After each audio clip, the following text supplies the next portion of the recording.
जय हिंद दोस्तों, मेरा नाम गौरी शंकर गुप्ता है और हम डिस्कस कर रहे हैं फर्स्ट ऑर्डर डिफरेंशियल इक्वेशन में।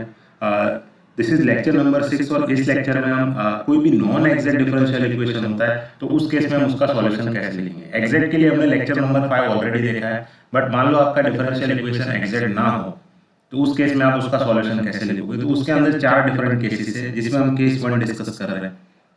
तो केस 1 में क्या होगा, नॉन एग्जैक्ट होगा आपका differential equation. Obviously non exact होने का मतलब है del m by del y is not same as del m by del x, तभी तो वो नॉन एग्जैक्ट होगा। तो इस केस में आपको क्या करना है, आपको एक इंटीग्रेटिंग फैक्टर निकालना है। इंटीग्रेटिंग फैक्टर इसको हम आई एफ से रिप्रेजेंट करेंगे। इसका रूल क्या होता है, ये क्या करता है, ये नॉन एग्जैक्ट इक्वेशन को एग्जैक्ट बना देता है। कोई भी नॉन एग्जैक्ट डिफरेंशियल इक्वेशन है उसको एग्जैक्ट बना देता है। तो यहाँ पर 4 केसेस है इंटीग्रेटिंग फैक्टर फाइंड करने के जब आपका डिफरेंशियल इक्वेशन नॉन एग्जैक्ट हो, जिसमें हम फर्स्ट केस पढ़ रहे हैं। तो केस 1 में क्या होगा, अगर आपका डिफरेंशियल इक्वेशन होमोजीनियस हो और mx प्लस एन वाई वो जीरो नॉन जीरो आ रहा है तो आपका इंटीग्रेटिंग फैक्टर होगा 1/mx प्लस एन वाई। तो इसको मैं एक एग्जाम्पल से समझाता हूँ और ये भी हम समझते हैं कि होमोजीनियस का मतलब क्या होता है। तो फॉर एग्जांपल आपके सामने इस तरह का कोई भी एग्जांपल आता है जहां पर आपको इसको सॉल्व करना है डिफरेंशियल इक्वेशन को। तो यहाँ पर भले ही हम नॉन एग्जैक्ट का एग्जांपल ले रहे हैं, बट मैं इसको एवरी टाइम, अब आपको तो एग्जाम में नहीं पता कि ये नॉन एग्जैक्ट है या एग्जैक्ट है, तो आपको हर बार वेरीफाई तो करना ही पड़ेगा। So first will compare our example with the standard form m d x plus n d y. तो यहाँ पर आपका m क्या है, that is x into y minus 2y square and what is your n। देखो ये negative को मैं अंदर ले लेता हूँ तो ये हो जाएगा माइनस एक्स स्क्वायर, ये minus with this minus it is plus 3xy।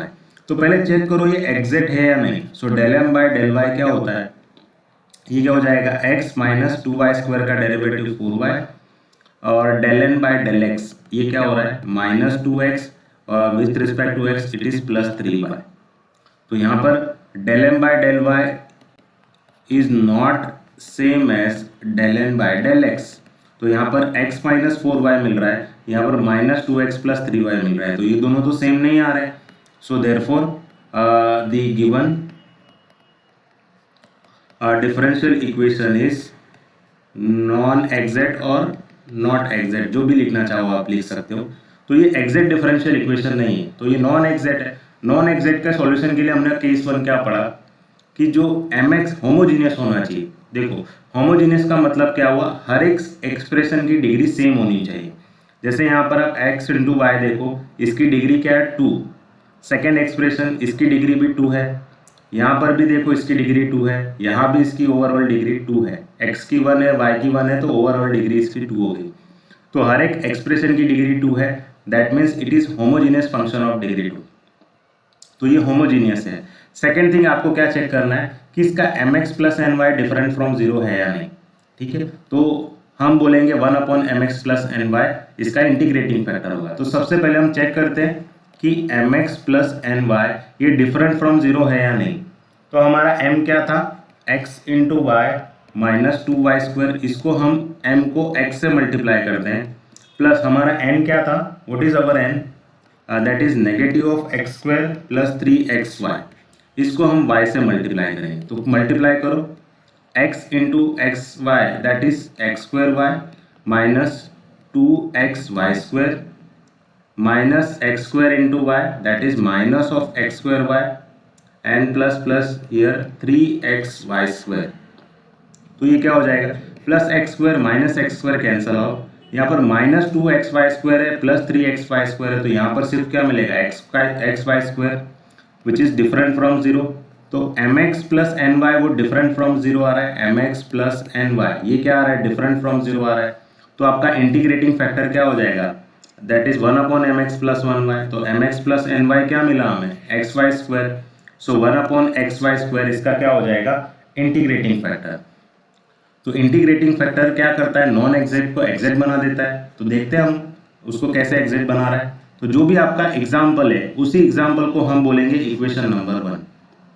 तो अब आप क्या करो, आप मल्टीप्लाई करो, multiply integrating factor into equation 1। Equation 1 मतलब आपके एग्जाम्पल में मल्टीप्लाई करो। तो देखो हमारा एग्जाम्पल क्या था, मैं यहाँ पर एग्जाम्पल पहले लिख देता हूँ। X into y minus 2y² dx minus x square minus 3xy और ये क्या है dy इज इक्वल टू 0। अब यहाँ पे मल्टीप्लाई करना है अपना इंटीग्रेटिंग फैक्टर, तो यहाँ पर मैं मल्टीप्लाई करता हूँ तो ये डिवाइड हो जाएगा xy², यहाँ भी आ जाएगा xy²। यहाँ पर डिवाइड करोगे तो वो तो 0 ही हो जाने वाला है, तो कोई मतलब नहीं उसका करने का। देखो इसको प्रॉपरली जब आप डिवाइड करोगे तो क्या मिलेगा, देखो xy को xy² के साथ डिवाइड करोगे, so what will you get, that is 1/y minus 2y² को xy² के साथ डिवाइड करोगे, so you will get minus 2/x और इसके साथ क्या हो जाएगा dx माइनस, अब यहाँ पर x² को xy² के साथ डिवाइड करोगे तो यहाँ क्या मिलेगा आपको, तो यहाँ पर एक x कैंसिल हो जाएगा तो ऊपर x मिलेगा और नीचे y² मिलेगा, माइनस 3xy को xy² के साथ डिवाइड करोगे तो यहाँ पर ऊपर 3 बचेगा, xy कैंसिल हो जाएगा और यहाँ पर बचेगा y into dy is equal to 0। तो यहाँ पर अब हमें नया इक्वेशन मिला है, इसको देखो ऊपर हमने m और n तो नाम दे दिया, इसको हम m डैश दे देते हैं, तो अब हम इसको नाम देते हैं m dash dx plus n dash dy is equal to 0। तो देखो यहाँ पर हमने क्या किया, इंटीग्रेटिंग फैक्टर को मल्टीप्लाई किया है, तो अब हम चेक करते हैं कि इसने इसको एग्जैक्ट बना दिया या नहीं बना दिया। तो अब देखो अब हमारा जो m डैश n डैश है वो एग्जैक्ट है या नहीं, तो देख चेक करते हैं हम इसको यहाँ पर। So what is our m dash 1/y minus 2/x, what is our n dash minus x/y² plus 3/y। तो del m dash by del y क्या होगा, तो 1/y का डेरिवेटिव माइनस 1/y², इसका तो 0 हो जाएगा, और del n dash by del x क्या होगा, दैट इज माइनस 1/y²। अब यहाँ पर देखो del m dash by del y is same as del n dash by del x, दोनों माइनस 1/y² आ रहे हैं, सो देयरफॉर इसको हम इक्वेशन 2 दे देते हैं, इसको हम क्या नाम दे देते हैं, equation number 2। So therefore equation 2 is exact now. तो जब आपने इंटीग्रेटिंग फैक्टर यहाँ मल्टीप्लाई कर लिया तो उसने क्या किया, नॉन एग्जैक्ट को अब एग्जैक्ट बना दिया, और एग्जैक्ट का हमें सॉल्यूशन ऑलरेडी पता है, कैसे करते हैं हम सॉल्यूशन, ये रहा तरीका सॉल्यूशन लिखने का, जहाँ पर आपका m डैश क्या है वो भी मैं यहाँ पे सेपरेटली लिख देता हूँ। What is our m dash 1/y minus 2/x and what is our n dash minus x/y² plus 3/y। ठीक है, तो इसका हम सॉल्यूशन लिखते हैं, तो ये क्या हो जाएगा, इंटीग्रल देखो m डैश xy, मैं m डैश यहाँ पर पूरा लिख देता हूँ, that is 1/y minus 2/x dx plus देखो n डैश में हम ऐसे टर्म्स लिखते हैं जिसमें सिर्फ y हो, तो यहाँ पर ऐसा कौन सा एक्सप्रेशन है जिसमें सिर्फ y हो, अब ये वाले में x और y दोनों है तो इसको नहीं लेंगे, और 3/y में सिर्फ y है तो हम इसको कंसिडर कर लेंगे। सो और 3 कांस्टेंट है तो आप बाहर लिख दो, so 1/y dy is equal to c। यहाँ पर फर्स्ट वाले इंटीग्रल में आपको y कांस्टेंट की तरह ट्रीट करना है, तो ये 1/y को आप इंटीग्रल के बाहर लिख सकते हो, यहाँ पर सिर्फ dx बचेगा, minus 2 times 1/x dx plus 3 time integral 1/y dy is equal to c। तो जब आप इसका इंटीग्रेशन लिखोगे तो 1/y इंटीग्रल dx यहाँ पर x आ जाएगा, minus 2 times ln mod x plus 3 times ln mod y is equal to c। So this is the solution of the given non-exact differential equation। तो इस तरह से आपको इंटीग्रेटिंग फैक्टर के हेल्प से नॉन एग्जैक्ट को एग्जैक्ट बनाना है और उसके बाद उसका सॉल्यूशन लिखना है। एग्जैक्ट डिफरेंशियल इक्वेशन कैसे सॉल्व करते हैं मैंने आपको ऑलरेडी 5th लेक्चर में बताया हुआ है। Similarly look at one more example, यहाँ पर भी एक एग्जांपल दिया है, तो आपको सबसे पहले क्या चेक करना है कि ये एग्जैक्ट है या नहीं, फिर हम नॉन एग्जैक्ट वाले केस पर जाएंगे। तो सबसे पहले क्या करो, अपने एग्जांपल को m dx plus n dy इसके साथ कंपेयर करो, तो आपका m क्या मिलेगा, यहाँ पर x⁴ प्लस y⁴ और n क्या मिल रहा है, माइनस xy³। तो देखो ये एग्जैक्ट है या नहीं, so del m by del y क्या मिलेगा, 4y³ और del n by del x क्या मिलेगा, minus y³। So del m by del y is not same as del n by del x, क्योंकि ये 4y³ आ रहा है और ये माइनस y³ आ रहा है। So therefore the given differential equation is non exact,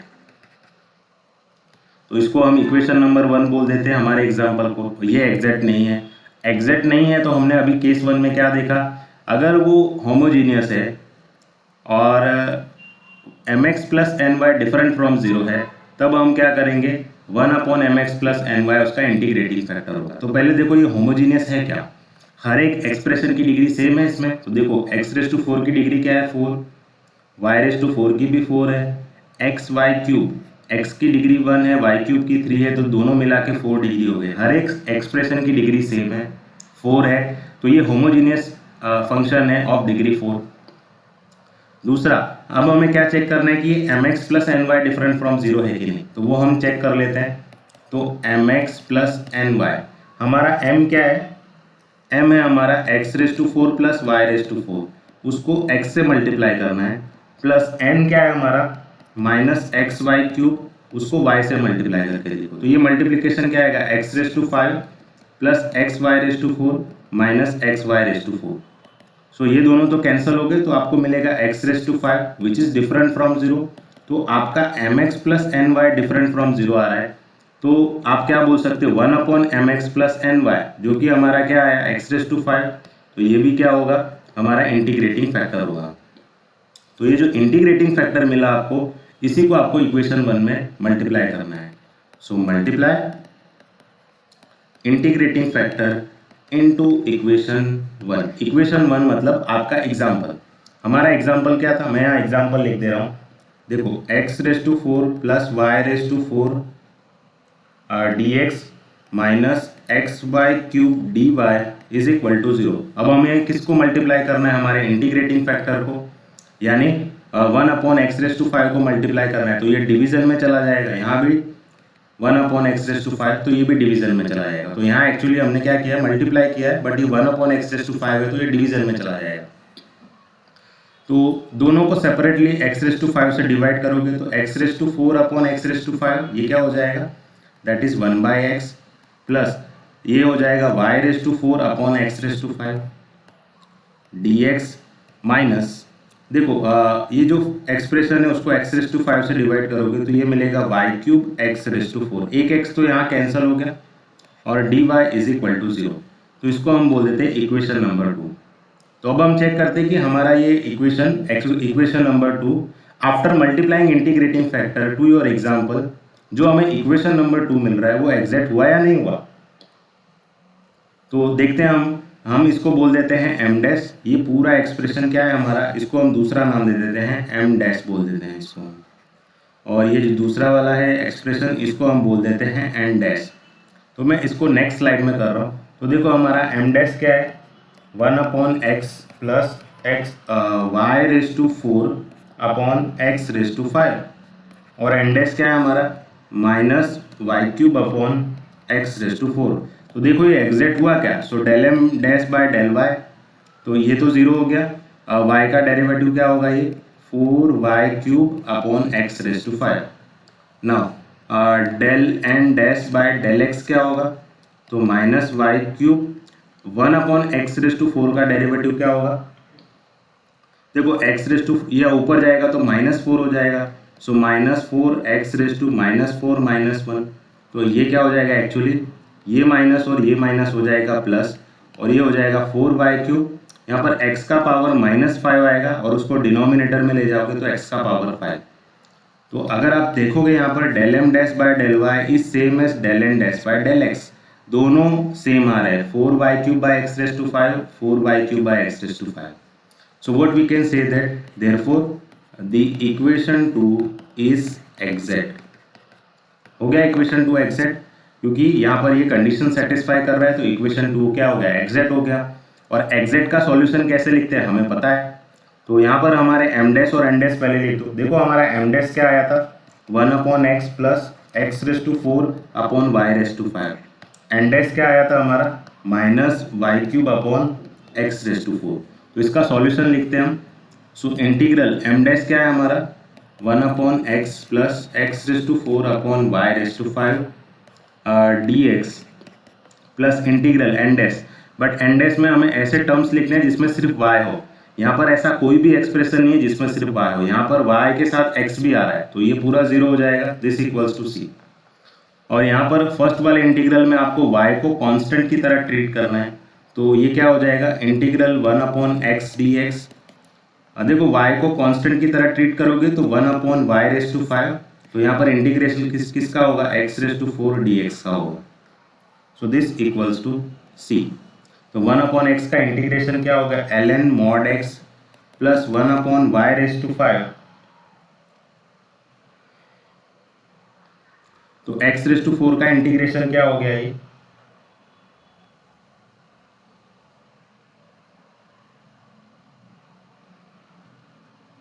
sorry ये y⁴ है। हमने यहाँ पर कुछ गलती कर दिया है। देखो आपका एन डैश क्या है, -y³ -y³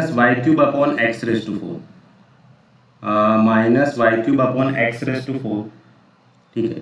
तो ये तो हमें लिखना नहीं है। एम डैश क्या है हमारा, that is 1/x plus y⁴/x⁵। So 1/x plus यहाँ y⁴/x⁵ है, y⁴/x⁵, ठीक है। तो यहाँ पर आएगा y⁴ ऊपर आ जाएगा,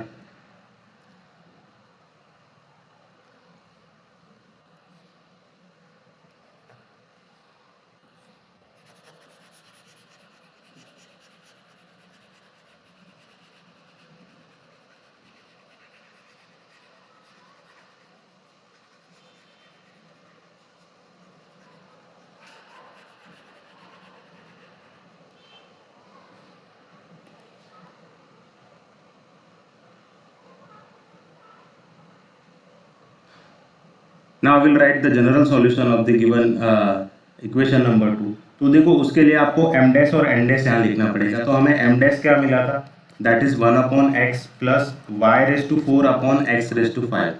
हमारा n डैश क्या था, दैट इज -y³ तो हम इसका सॉल्यूशन लिखते हैं। सो इंटीग्रल देखो m क्या है हमारा, 1/x plus y⁴/x⁵ dx। N dash में आपको ऐसे टर्म्स लिखने जिसमें सिर्फ y हो। अगर आप यहाँ पे देखोगे हमारा एन डैश, यहाँ पर y के साथ x भी है तो ऐसा कोई एक्सप्रेशन ही नहीं है एन डैश के पास जिसमें सिर्फ y हो, तो ये पूरा 0 हो जाएगा और this equals to c। Now when you separate the integration over here, so it is 1/x dx। देखो फर्स्ट वाले इंटीग्रल में y को कांस्टेंट की तरह ट्रीट करना है तो ये जो y⁴ है वो बाहर आ जाएगा और यहाँ पर इंटीग्रेशन मिलेगा 1/x⁵ का, और उसको मैं लिख देता हूँ x⁻⁵ dx is equal to c। So 1/x का इंटीग्रेशन क्या होता है, ln mod x plus y⁴ x⁻⁵ का -5 + 1/−5 + 1 इज इक्वल टू c। तो ये क्या हो जाएगा, ln mod x, देखो -5 + 1 दैट इज -4, तो मैं इसको माइनस बाहर ही लिख देता हूँ। यहाँ पर क्या बचेगा आपके पास y⁴/4, x का पावर यहाँ पे क्या बचेगा -4, तो वो डिनोमिनेटर में आ जाएगा x⁴ is equal to c। So this is what the simplification of the given differential equation. So we have made the non exact differential equation into exact, और उसके बाद हमने उसका सॉल्यूशन लिखा है। और ये सॉल्यूशन लिखने के लिए हमने इंटीग्रेटिंग फैक्टर का हेल्प लिया है। सो आई होप आपको ये लेक्चर समझ में आया। Thank you everyone.